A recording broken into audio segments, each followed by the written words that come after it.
కేంద్రంలో అధికారంలో ఉన్న నాయకులను చేవెళ్ళ ఎంపీ వాళ్ళే, మెదక్ ఎంపీ వాళ్ళే, మల్కాజ్గిరి ఎంపీ వాళ్ళే, సికింద్రాబాద్ నుంచి ఎంపీయే కాదు కేంద్ర మంత్రిగా ఉన్నాడు.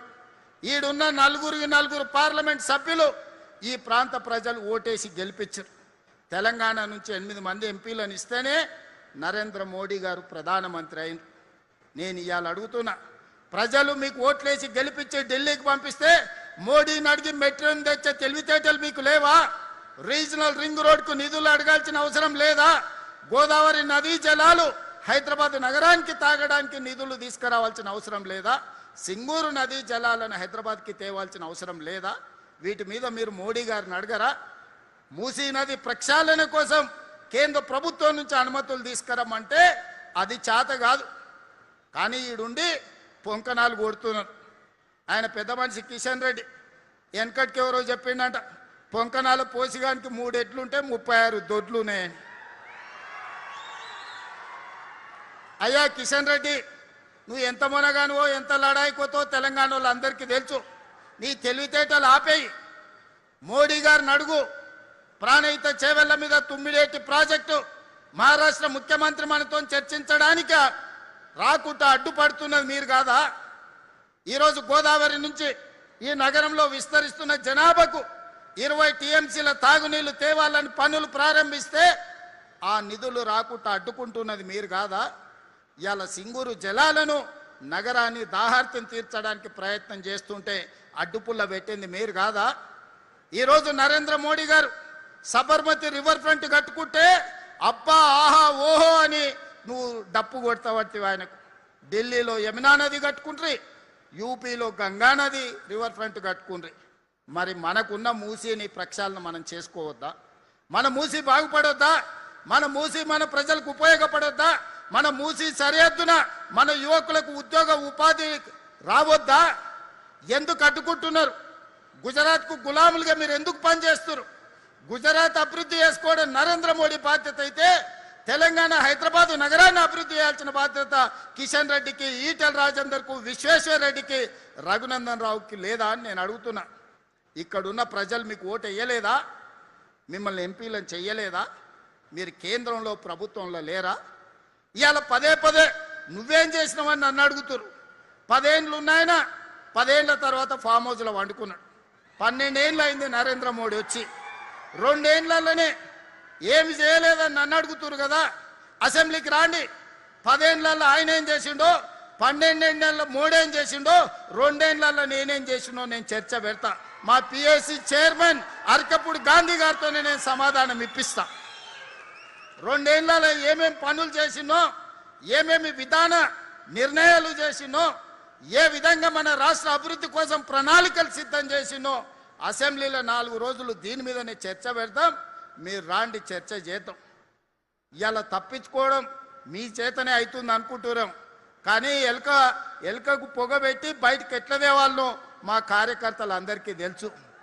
మీరు అనుకుంటున్నాం ఎప్పటికీ మోసం చేస్తామని. వాళ్ళని చూడురి, మున్సిపల్లో చిన్న వార్డు మెంబర్కి ఎన్నికలు ఉంటే మోడీకి చూసి ఓటేయండి అంటారు. నేను అడుగుతున్న కిషన్ రెడ్డి గారిని, మన మోరీలో మురికి తీయాలంటే మోడీ వస్తాడే? ఈడున్నోడు ఎవడన్నా సక్కనైనోడు ఉండాలి. పెళ్లి పెద్దను చూసి పిల్లగానికి పిల్లని ఇస్తే వాడు సంసారం చేయకపోతే పెళ్లి పెద్దని అడుగుతామా?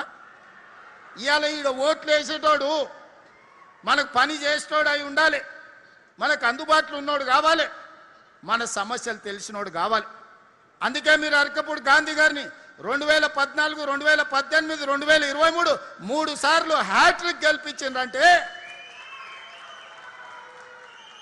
మీ సమస్యల పట్ల అవగాహన ఉండి మీకోసం కొట్లాడుతున్నాడు కాబట్టి 3 సార్లు ఎమ్మెల్యేగా గెలిపించిండు.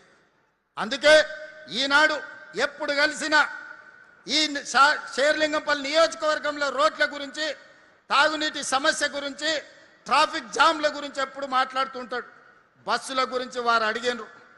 తొందరలోనే గాజుల రామారంలో 100 ఎకరాలలో అంతర్జాతీయ బస్ టెర్మినల్ని కట్టుకోబోతున్నాం. ఆల్రెడీ ఆర్టీసీకి 100 ఎకరాల భూమిని కేటాయించినాం. 3 నెలలు తిరిగే లోపల పనులు ప్రారంభించుకుంటాం అని చెప్పడానికి నేను సంతోషిస్తున్నా. ఈ ఏరియాల ట్రాఫిక్ సమస్యను పరిష్కరించడానికి ఈ బస్సుల బెడద నుంచి మిమ్మల్ని కాపాడడానికి గాజుల రామారంలో 100 ఎకరాల అంతర్జాతీయ బస్ టెర్మినల్ మనం కట్టుకుందామని తెలియజేస్తున్నాం. మెట్రో విస్తరణ ఈరోజు రాయదుర్గంలో ఆగిపోయింది. అక్కడి నుంచి నియోపోలిస్ వరకు ఈరోజు మనం విస్తరించుకునే కార్యక్రమం చేసుకుందాం. ఇవాళ ఈ ప్రాంతంలో 200 కోట్ల రూపాయల పైగా ఎకరం ధర వలుకుతుందంటే ఈ ప్రాంతంలో మౌలిక వసతులు అవసరం. మనం విశ్వనగరం అని గొప్పలు చెప్పుకుంటే సరిపోదు, దానికి సరిపోయినన్ని సౌలతులు ఉండాలి. ఆ సౌలతులు చేయాల్సిన బాధ్యత ఈ ప్రభుత్వం మీద ఉన్నది. అందుకే ఈనాడు Cyberabad police commissionerate, Cyberabad municipal commissionerate మీకోసం ప్రత్యేకంగా అద్భుతమైన నెట్ జీరో కార్యాలయాలను కట్టించి ఈరోజు మున్సిపల్ కార్పొరేషన్ ఆఫీస్ అంటే ఒక ఐటీ కార్పొరేట్ ఆఫీస్ లెవెల్లో ఉండాలి. ఒక మైక్రోసాఫ్ట్ లేకపోతే ఒక గూగుల్ ఆఫీస్కి వెళ్తే, లేకపోతే ఒక కాగ్నిజెంట్ దగ్గరకు, ఒక టీసీఎస్ ఆఫీస్కి వెళ్తే ఎంత గొప్పగా ఎంత అద్భుతంగా నిర్వహణ జరుగుతుందో సైబరాబాద్ మున్సిపల్ కమిషనరేట్ ఆఫీస్ కూడా అంత అద్భుతంగా నిర్మించి ఈరోజు మనం మీకు అందించాలని ఈరోజు ప్రారంభోత్సవ కార్యక్రమాలు చేసుకున్నాం. అందుకే మిత్రులారా, మీరు సహకరించండి, మీరు అండగా నిలబడండి. అదేవిధంగా మా గాంధీ గారు చెప్తున్నారు, అన్న పేదోళ్ళకి ఇండ్లు లేవని. ఈరోజు ఈ వేదిక మీద నుంచి ప్రకటించడానికి సంతోషపడుతున్నా. 1,00,000 ఇండ్లు ఎల్ఐజీ ఎంఐజీ ఇండ్లు కట్టి పేదలని అందులో భాగస్వాములను చేసి అల్పాదాయ వర్గాలకు ఆ ఇండ్లను కేటాయించడానికి ప్రణాళికలు సిద్ధం చేస్తున్నాం. పొంగులేటి శ్రీనివాసరెడ్డి గారు ఆ వివరాలన్నిటిని కూడా తొందరలోనే అందిస్తాడు. ఇవాళ పేదల కష్టాలు తెలుసు. ఆనాడు రాజీవ్ స్వగృహ పేరు మీద పేదలకు ఆనాడు ఇండ్లు అందించినాం. ఈనాడు మళ్ళీ పేదలకు ఇండ్లు ఏ ప్రాంతంలో ఉన్న వాళ్లకు ఆ ప్రాంతంలోనే కట్టించాలని ఆలోచన చేస్తున్నాం. ఎక్కడో నగరం నడుబొడ్డున ఉన్న వాళ్ళను శేర్లింగంపల్లి అవతల లేకపోతే పటాన్ చెరువు దగ్గర కట్టిస్తే వాళ్ళు ఇక్కడి నుంచి అక్కడికి రారు. ఇక్కడ ఉన్నోళ్ళేమో ఈడున్న మా పేదలకు ఇయ్యలేదు, అక్కడ పట్నం నుంచి తెచ్చి ఇక్కడెట్లు ఇస్తారని పంచాయతీలు అవుతున్నాయి. అందుకే మిత్రులారా, ఏ ప్రాంతానికి ఆ ప్రాంతంలో ప్రభుత్వ భూములను సేకరిస్తున్నాం, కబ్జాల నుంచి విడిపిస్తున్నాం. అక్కడ పేదలకు ఎల్ఐజీ ఎంఐజీ ఇండ్లు కట్టించడానికి ప్రణాళికలు సిద్ధం చేస్తున్నాం. అదేవిధంగా ఇంటిగ్రేటెడ్ స్కూల్స్ నర్సరీ నుంచి 12th క్లాస్ వరకు నాణ్యమైన విద్యను అందించడమే కాదు, ఉదయమే చాలామంది పనులు చేసుకోవడానికి బయటకు వెళ్తుంటారు తల్లిదండ్రులు. పిల్లలకు టిఫిన్ తయారు చేయాలన్నా వాళ్ళకి సమయం సరిపోదు. అందుకే మా అక్కలకు అండగా నిలబడడానికి మీ పిల్లలకు ఉదయం పాఠశాలల్లో బ్రేక్ఫాస్ట్ ఇవ్వడమే కాదు, ప్రతిరోజు పాలు ఇవ్వాలి, రాగి జావా ఇవ్వాలని ఈరోజు ప్రణాళికలు సిద్ధం చేస్తున్నాం. మధ్యాహ్నం పూట సన్న బియ్యంతో సంటి పిల్లలకు అన్నం పెట్టడానికి ఈరోజు రాష్ట్ర ప్రభుత్వం ముందుకు వస్తున్నది. మా అక్కల కష్టాలు సగానికి సగం మేము తీరుస్తే మిగతాది మహాలక్ష్మి పథకం ద్వారా ఆర్టీసీ బస్సుల్లో ఉద్యోగ ఉపాధికి నెలకు 10,000 మిగులుతున్నాయి మా అక్కలకు బస్ కిరాయి పైసలు. ఏమక్క, ఈ 2.5 ఏళ్ళల్లో ఎవరైనా ₹1 అడిగినరా మిమ్మల్ని? ప్రారంభించినాడే నేను చెప్పిన బస్సు బాజాప్తా చేయి పెట్టి తాగాల్సిందే, అక్కలు అడిగిన దగ్గర దించాల్సిందే అని చెప్పిన. ఎవరైనా మిమ్మల్ని పైసలు అడిగితే బస్ టికెట్కు జేబులో మీ సోదరుడి ఫోటో పెట్టుకొని మా తమ్ముడు పట్నం వాళ్ళు ఉంటాడు తెచ్చుకోపోండి అని నా ఫోటో చూపించమని చెప్పిన. ఇవాళ మా అక్కలు చెప్పాలి, 2.5 ఏళ్ళల్లో 10,000 కోట్లు మీ బస్ కిరాయిల కోసం ఈరోజు ఆర్టీసీకి మనం చెల్లించడం. ఒకనాడు నష్టాలలో ఉన్న ఆర్టీసీ ఇవాళ లాభాలలోకి వచ్చింది. 50,000 మంది కార్మిక కుటుంబాలను మీ ప్రయాణం వల్ల ఈరోజు ఆదుకోవడం జరిగింది. పెట్రోల్ బంకులు ఇచ్చినాం, బస్సులలో ఉచిత ప్రయాణమే కాదు, మహిళా సంఘాలకు ఇవాళ 1000 బస్సులు కొనిచ్చినాం. మీరు బస్సు యజమానులుగా ఇవాళ ఆడబిడ్డలు ఆర్టీసీకి బస్సులను పెట్టారు. అదాని అంబానీలు సోలార్ విద్యుత్ అంటారు, ఇవాళ 1000 మెగావాట్లు మా అక్కలకి ఇచ్చినాం. అదాని అంబానీలతో పోటీ పడుతున్నారు. ఇవాళ పెట్రోల్ బంకులు అంటే రిలయన్స్ అంటారు, కానీ మా అక్కలకు పెట్రోల్ బంకులు ఇచ్చినాం నడిపించుకునే విధంగా. అంతెందుకు, హైటెక్ సిటీ, మైక్రోసాఫ్ట్, ఇన్ఫోసిస్, విప్రో, కాగ్నిజెంట్ లేకపోతే గూగుల్ లాంటి సంస్థలు హైటెక్ సిటీ చుట్టుముట్టుతో ఇవే కదా.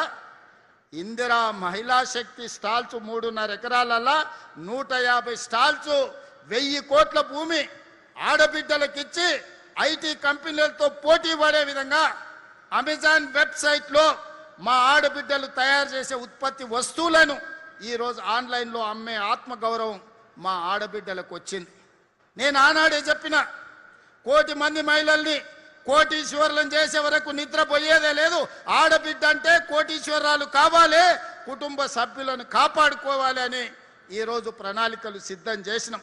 2034కు $1 ట్రిలియన్ ఎకానమీకి తెలంగాణ రాష్ట్రాన్ని తీసుకెళ్ళాలి. 2047కి $3 ట్రిలియన్ ఎకానమీ ముందుకు వెళ్ళాలి అని ప్రణాళికలు చేసినాం. అక్కడికి వెళ్ళాలంటే మా ఆడబిడ్డలు 1,00,00,000 మంది కోటీశ్వరులు కావాలి. ఇవాళ ఆడబిడ్డలకు అండగా నిలబడే ప్రభుత్వం ఇది. ఆడబిడ్డల ఆశీర్వాదంతో ఏర్పడ్డ ప్రభుత్వం ఇది. అందుకే ఈ ప్రభుత్వంలో మొదటి ప్రాధాన్యత ఆడబిడ్డలకు ఉంటుంది, రెండో ప్రాధాన్యత మా నిరుద్యోగ యువకులకు ఉంటుంది. అందుకే young India skills university, young India sports university, young India integrated residential schools పెట్టి సంవత్సరానికి 27,000 కోట్ల రూపాయలు పేదల విద్య కోసం ఖర్చు పెడుతున్న ప్రభుత్వం, 8% నిధులు ఇచ్చిన ప్రభుత్వం దేశంలోనే తెలంగాణ ప్రభుత్వం అని ఈరోజు నేను గొప్పగా చెప్పదలుచుకున్నా. అందుకే ఈనాడు కిషన్ రెడ్డి గారికి, చంద్రశేఖరరావు గారికి నా విజ్ఞప్తి ఒక్కటే, చేతనైతే సహకరించండి.